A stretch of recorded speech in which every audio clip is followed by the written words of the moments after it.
গোবিন্দ ভৱন গীতাসত্ৰৰ কেন্দ্ৰীয় দ্বিবাৰ্ষিক অধিৱেশন এই মৰিগাঁৱত আৰু আজি আহি এই গীতাসত্ৰৰ বাৰ্ষিক অধিৱেশনত উপস্থিত থাকি ভকতবৃন্দক লগ পালোঁ। অসম তথা উত্তৰ-বংগৰ বিভিন্ন প্ৰান্তৰ পৰা অহা ভকতসকলক লগ পাই অত্যন্ত আনন্দ অনুভৱ কৰিলোঁ।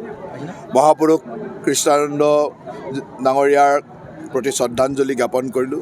এগৰাকী মহাপুৰুষে যি ধৰণে গোবিন্দ ভৱন গীতাসত্ৰৰ মাজেৰে সাধাৰণ ৰাইজক বিশেষকৈ জনজাতীয় লোকসকলৰ মাজত কৃষ্ণ ধৰ্ম বা এখন নাম ধৰ্মৰ প্ৰচাৰ কৰাৰ চেষ্টা কৰিছিল আৰু যিধৰণে মানুহক মানসিক আনন্দ দিয়াৰ চেষ্টা কৰিছিল সি সঁচাকৈ প্ৰশংসনীয়। আৰু সেই সময়ত সমাজ ব্যৱস্থাত পিছ পৰি থকা বিশেষকৈ জনজাতীয় অঞ্চলসমূহত তেখেতে গৈ সত্ৰ প্ৰতিষ্ঠা কৰা আৰু সাধাৰণ মানুহৰ লগত কাম কৰাৰ যি প্ৰয়াস কৰিছিল সি সঁচাকৈ এক প্ৰশংসনীয় পদক্ষেপ আছিল। আৰু আজিৰ এই পবিত্ৰ দিনত তেখেতৰ প্ৰতি শ্ৰদ্ধাঞ্জলি জনাইছোঁ আৰু আশা ৰাখিছোঁ যে তেখেতৰ দিশ দৰ্শনেৰে আমিও যাতে ভৱিষ্যতৰ দিনত কাম কৰি যাব পাৰোঁ। ছাৰ, আৰু এটা অন্যান্য প্ৰসংগত কৈছে যে 5জন ইউটিউবাৰ বা আপোনালোকে অসম চৰকাৰে গোচৰ ৰুজু কৰিছে, তেওঁলোকক ক্ৰাইম ব্ৰাঞ্চৰ দল দিল্লীলৈ গৈছে।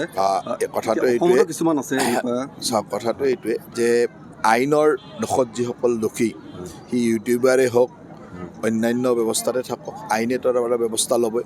আৰু এইটো ঠিক আপোনালোকে দেখিছে যে ছ'চিয়েল মিডিয়াৰ ব্যৱস্থাটোৱে বিশেষকৈ এই ধৰণৰ কিছুমান ব্যৱস্থাত যথেষ্ট সামাজিকভাৱে ক্ষতি হোৱা কাম আমি দেখিবলৈ পাইছোঁ। আৰু সমাজখন ঠিক কৰিব লাগিলেতো এনেকুৱা ক্ষেত্ৰত কিছু চৰকাৰখন কঠোৰ হ'ব লাগিব। অসমত এনেকুৱা হ'ব নেকি? অসমৰ কিছুমান আছে সমাজ যোনে নষ্ট কৰিব খোজে তাৰ বিৰুদ্ধে কাম কৰাটো চৰকাৰৰ দায়িত্ব, সেইটো কৰিব লাগিব।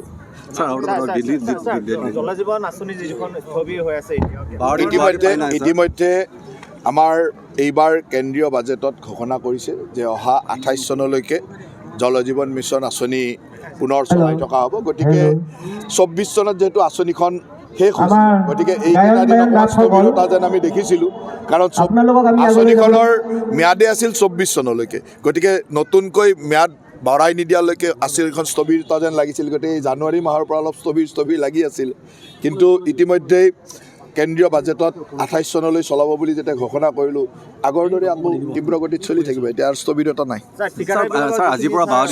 চব টকা পইচা পাই থাকিব, চিন্তা কৰিব লগা নাই এতিয়া। কাৰণ কথাটো আছিল যে 2024 চনৰ ভিতৰত ভাৰতবৰ্ষত জল জীৱন আঁচনিখন যেতিয়া আহিছিল 24 চনে ডিচেম্বৰ মাহটো শেষ আছিলে। গতিকে 24 চনৰ ডিচেম্বৰ মাহৰ পৰা যেতিয়ালৈকে চৰকাৰে নতুনকৈ তাক ঘোষণা নকৰে তেতিয়ালৈকে স্থবিৰ হোৱা যেন লাগিছিল। এতিয়া চৰকাৰে বাজেটত ঘোষণা কৰি দিলে যে অহা বছৰৰ পৰা আৰু 2028 চনলৈ জল জীৱন মিছন আঁচনিখন চলিব। গতিকে ইয়াত আৰু চিন্তা কৰিব লগা নাই, সেই আগৰ দৰে চলি থাকিব। ছাৰ, দিল্লীত আপোনালোকৰ বিৰোধী ঐক্যমঞ্চই যেতিয়া আপোনালোকে বিজেপি দখল কৰিলে, বিৰোধী ঐক্যমঞ্চ এতিয়া আকৌ একত্ৰিত হোৱা এটা হেৰি হৈছে, তাৰপিছত আপোনালোকৰ কিবা অসুবিধা হ'ব? আমাৰ অসমত যিটো বিৰোধীৰ ভোট হয়, সেইখিনি ঐক্যমঞ্চ হৈ থাকক, 10 ভাগ হৈ থাকক, 5 ভাগ হৈ থাকক, আমাৰ কোনো কথা নাই। আমাৰ যিখিনি সমৰ্থক, আমাক যোনে ভাল পায় আমাৰ লগতে আছে।